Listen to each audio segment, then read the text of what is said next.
बिस्मिल्लाहिर्रहमानिर्रहीम। अस्सलाम वालेकुम दोस्तों, उम्मीद करता हूँ आप बिल्कुल ठीक ठाक होंगे। दोस्तों आज है 19 अप्रैल सन 2022 और दिन है मंगल का। दोस्तों ओमान की वजारत ख़ारजा ने स्वीडन के अंदर इंतहा पसंदों की तरफ से जो कुरान पाक के नुस्खों को नज़र आतश किया गया है उनके हवाले से जो शदीद मजम्मत की गई है, और ये इससे पहले भी कुछ ऐसे वाक़यात सामने आ चुके हैं।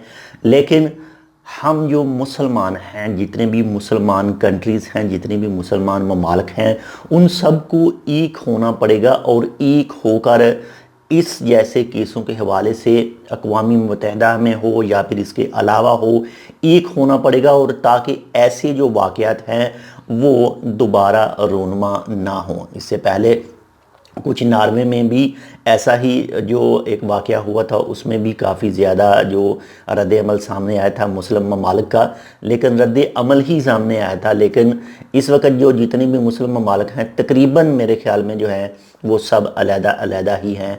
जैसे एक यूरोपीय यूनियन है, उनका एक इत्तेहाद है, इसके बाद में कुछ दूसरे ममालिक का एक इत्तेहाद है।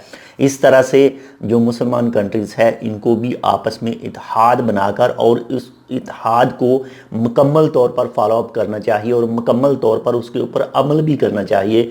खाली इत्तेहाद बनाना ये कोई भी अमल नहीं है, लेकिन इत्तेहाद बनाकर उसके ऊपर अमल करना चाहिए। एक दूसरे की सुननी चाहिए और एक दूसरे को समझना चाहिए, और ऐसे वाक़यात के ऊपर शदीद जो है वो मजम्मत करनी चाहिए, ताकि मज़ीद कोई भी दूसरा मुल्क ऐसा काम करने से पहले ज़रूर सोचे। बाकी अल्लाह ताला खैर करे और हम सब को महफूज रखे। इंशाल्लाह मिलते हैं आपसे दूसरी अपडेट के साथ, तब तक के लिए अल्लाह हाफ़िज़।